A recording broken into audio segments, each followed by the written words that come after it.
طرح ثابت کیا جائے کہ خدا کا وجود ہے؟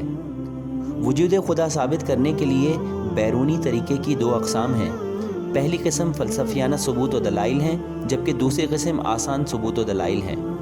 ہم اس سبق میں آسان اسبات کے بارے میں بات کریں گے۔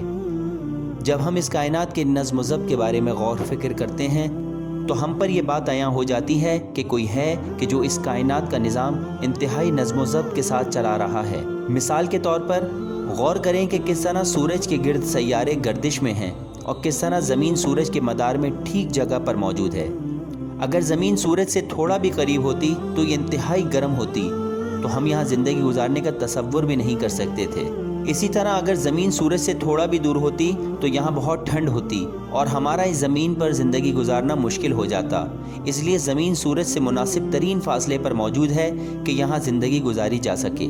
ایک اور مثال، رات کا دن میں اور دن کا رات میں بتدریج تبدیل ہونا۔ صبح کے وقت روشنی بتدریج اندھیرے کے پردوں کو چھلنی کرتی ہے اور رات میں روشنی آہستگی سے ڈھلتی ہے تاکہ اندھیرا فراہم کرے۔ کیا آپ یہ تصور کر سکتے ہیں کہ صبح جب آپ کی آنکھ کھلے تو آپ کو آسمان میں سیاہی ملے، پھر اچانک ہی یہ اندھیرا ایسے زائل ہو جائے کہ جیسے دوپہر کی دھوپ ہو؟ یہ بتدریج تبدیلی زمین کے اپنے درست محور میں بالکل صحیح حساب و منظم انداز سے چکر لگانے کی وجہ سے ہی ہو سکتی ہے۔ مزید یہ کہ حقیقت یہ ہے کہ اس کائنات میں تمام چیزیں آپس میں ہم آہنگی کے ساتھ اپنی ذمہ داریوں کو پورا کرنے میں مصروف عمل ہیں۔ یہ اس بات کا ثبوت ہے کہ کوئی ایک منفرد خدا اور مالک موجود ہے جو اپنی مخلوق کو پیدا کرتا اور برقرار رکھتا ہے۔ مثال کے طور پر اگر ہم درختوں کو دیکھیں، درخت زمین میں اپنی جڑیں پھیلاتا ہے اور اسی موقع پر زمین بھی درخت کو مطلوبہ غذائی اجزاء مہیا کرتی ہے، اور پھر یہ درخت انسان کو سانس لینے کے لیے آکسیجن فراہم کرتے ہیں اور ہم درختوں کو سانس لینے کے لیے کاربن ڈائی آکسائیڈ فراہم کرتے ہیں۔ پھر درخت کے پتے فضا سے مٹی اور آلودگی کو صاف کرتے ہیں، جیسے کاربن مونو آکسائیڈ۔ درختوں سے جھڑے ہوئے یہ پتے زمین کے لیے بہترین کھاد کا کام انجام دیتے ہیں۔ حشرات الارض زمین میں ہوا کی فراہمی کو انجام دیتے ہیں تاکہ درختوں اور پودوں کی جڑوں کو بہتر طور پر آکسیجن مل سکے، اور پھر بارش اور پانی زمین میں جا کر غذائی اجزاء کو تحلیل کر کے اوپر کی طرف بھیجتی ہے تاکہ درختوں کے پتوں کو غذا پہنچ سکے۔ مطلوبہ منور و اشعاعی توانائی سورج کی کرنوں کی مدد سے پتوں کو ملتی ہے تاکہ وہ نشو و نما پا سکیں۔ جانور درختوں کو کھانے اور غذائی اجزاء کے طور پر استعمال کرتے ہیں، اور ان کے فاضل مادے زمین میں جا کر کھاد کا کام انجام دیتے ہیں تاکہ درختوں اور پودوں کی نشو و نما میں مدد مل سکے۔ پھول شہد کی مکھیوں کے لیے زرگل یعنی پھولوں کا زیرہ اور آب حیات کی فراہمی کا باعث ہیں۔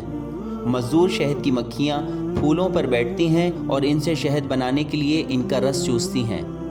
پھولوں کا یہ رس شہد کی مکھیوں میں جمع ہوتا ہے۔ اس عمل کے انجام دینے میں زرگل یعنی پھولوں کا زیرہ شہد کی مکھیوں کے جسم سے چپک جاتا ہے۔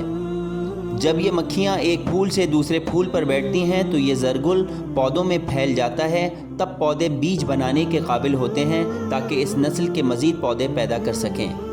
مختلف اقسام کے پھولوں سے زرگل اور آب حیات لے کر جب یہ شہد کی مکھیاں واپس اپنے گھر کو جاتی ہیں تو سب مل کر شہد بناتی ہیں۔ یہ پورا عمل اسی طرح چلتا رہتا ہے۔